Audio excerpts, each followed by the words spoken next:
Imagine signing up for a job and getting assigned to live somewhere for 3 to 7 years. And that place could be anywhere in the country and thousands of miles away from your friends, family, spouses, or children.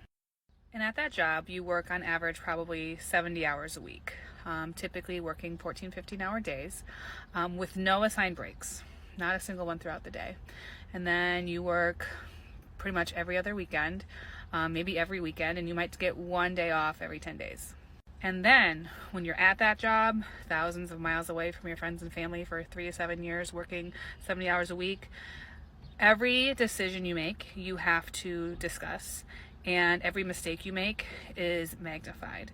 And every time you have a conversation with someone, you're concerned about the impression that you're making on them. And on top of all of that, you are learning a new job on how to keep people alive. Truly, people's lives are in your hands.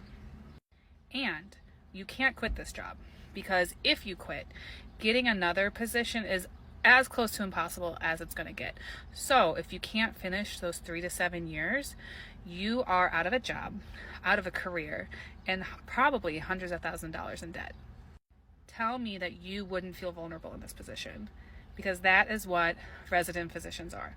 All of that is what their lives are.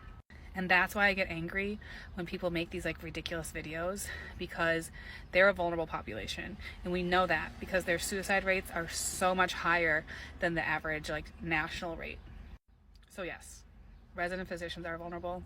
They deserve to be protected. They deserve not to have these videos made about them, no matter what attitude they may have at times.